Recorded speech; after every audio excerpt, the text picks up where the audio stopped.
नमस्कार बंधुओं, आज हम अध्ययन करेंगे कवि दंडी के बारे में।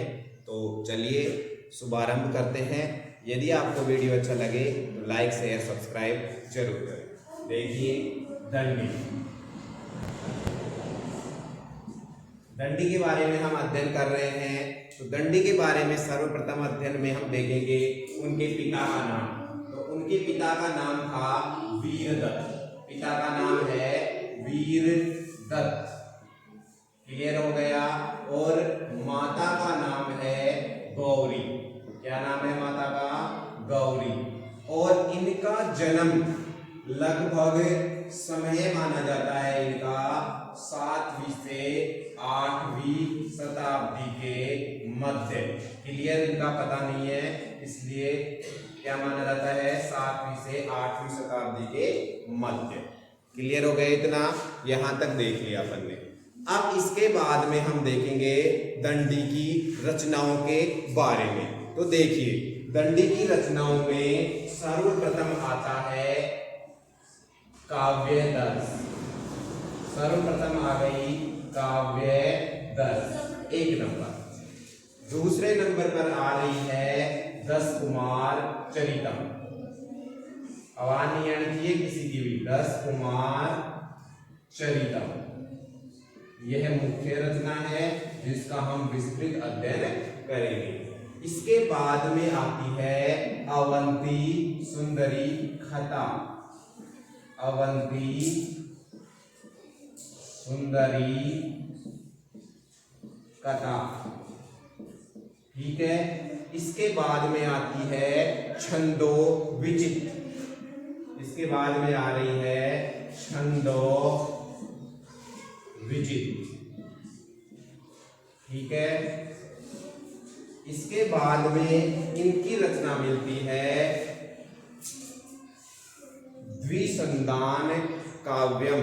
द्विसंधान काव्यम नेक्स्ट रचना है द्विसंधान काव्यम। क्लियर हो गया? द्विसंधान काव्यम। और एक रचना और मिलती है, वह है कला परिच्छेद। कला परिच्छेद। ये 6 रचनाएं हमें इनकी प्राप्त होती है। इनमें से मुख्य हैं 3 रचनाएं, जिनमें है काव्य दर्श। प्रथम है काव्य दर्श। और काव्य दर्श में अलंकारों के बारे में जानकारी प्राप्त होती है। मतलब ये है क्या है? अलंकारिक ग्रंथ है। क्लियर हो गया? इसके बाद में आता है 10 कुमार चरितम। यह है गुणाढ्य की बृहत कथा पर आधारित है और आख्यायिका है। इसका मुख्य प्रश्न ये बनता है कि यह कथा है, आख्यायिका है। 10 कुमार चरितम निम्न में से है। ऑप्शन दे देंगे: कथा, नाटक, आख्यायिका या अन्य। तो यह आख्यायिका है, यह ध्यान रखने वाली बात है। इसके बाद में अब मैंने बताया यह गुणाढ्य की बृहत कथा पर आधारित है। किस पर? गुणाढ्य। देखिए गुणाढ्य की बृहत कथा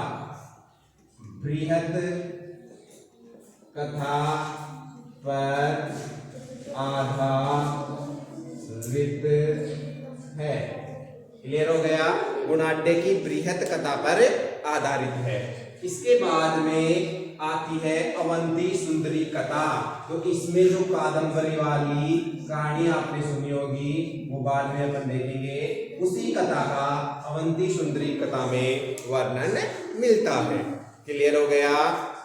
तो अब देखो इसके आगे हम इस 10 कुमार चरितम का अध्ययन करेंगे। किसका अध्ययन करेंगे?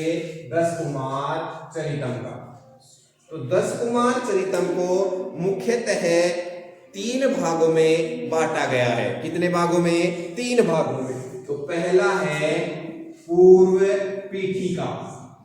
पूर्व पीठिका। तो ध्यान देने वाली बात है, चलो देखो एक बार। दूसरा है 10 कुमार चरितम।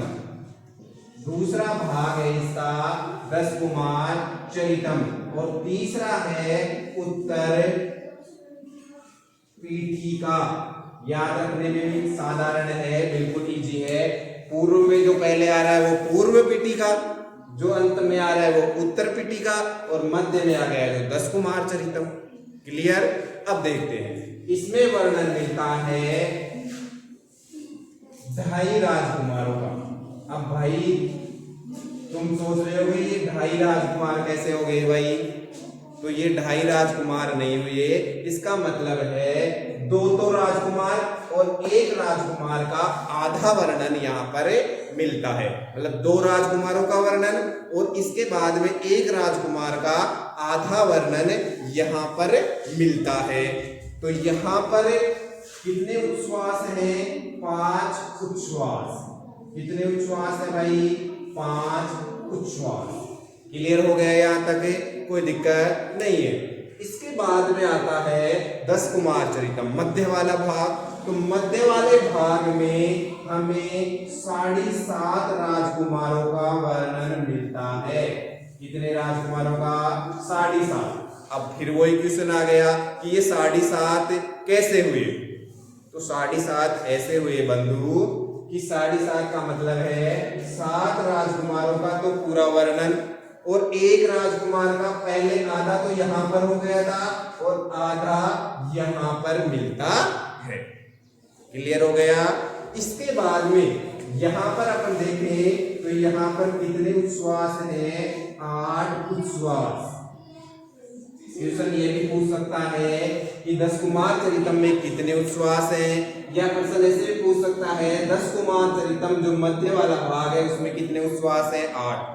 पूर्व पीठिका में 5। अब आता है अंतिम उत्तर पीठिका।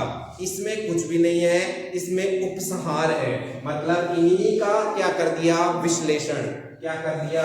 विश्लेषण। आप निबंध लिखते हैं तो अंत में क्या आता है? उपसंहार। और उपसंहार का मतलब क्या होता है? वही कि जो अब तक किया उसका पूरे का पूरा विश्लेषण अपने को देखने को मिलता है। इतना अपने को देख लिया। क्लियर हो गई? अब देखते हैं कुछ बातें, अन्य बातें। कुछ अन्य बातों में हम देखेंगे कि दंडी ने पदलालित्यम। क्या देखेंगे? दंडी ने, आवाज आएगी ना? एक दंडी ने पद लालित्यम।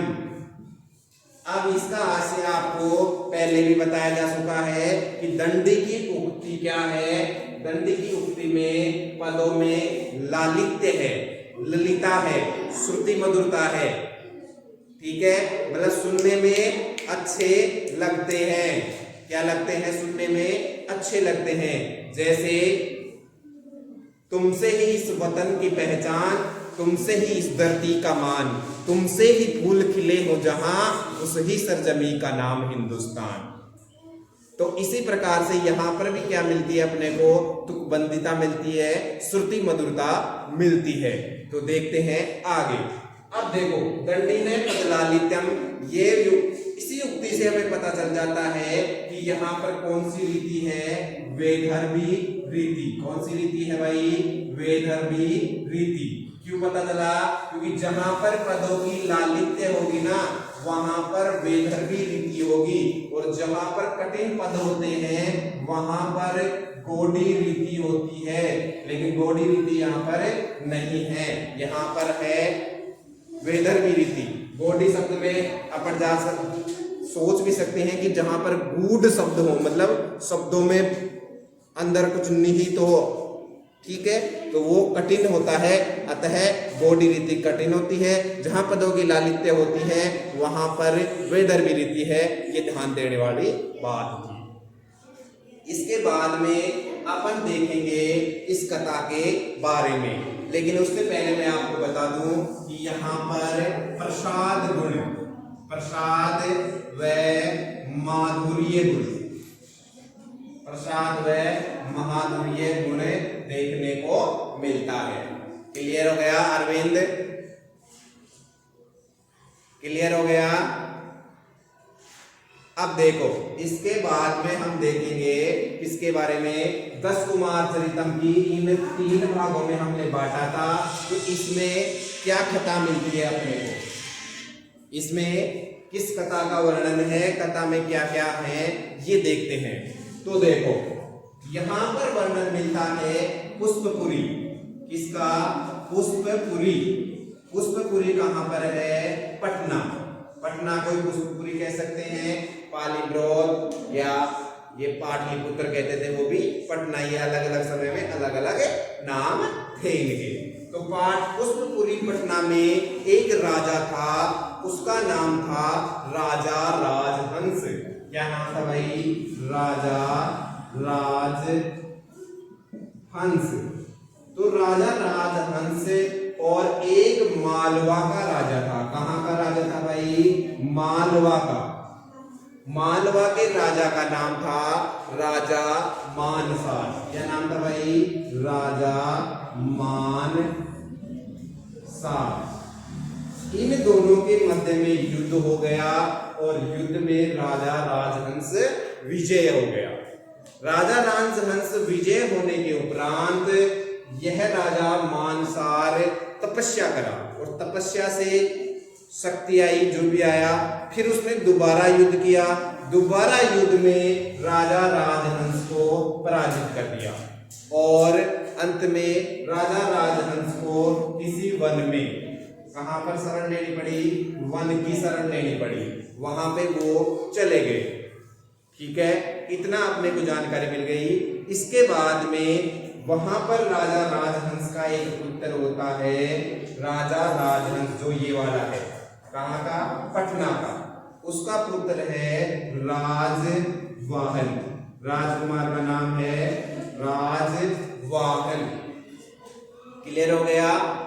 ये राजवाहन और इसके अलावा राजहंस के जो अन्य मंत्री थे उनके भी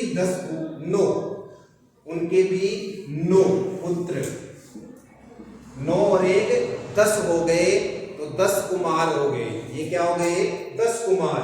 वो यहां से अलग अलग दिशाओं में, अलग अलग राज्यों में, अलग अलग देशों में भ्रमण को गए और वहां पर उनको अलग अलग प्रकार की समस्याएं आई, उनसे जूझा, उनसे निपटा।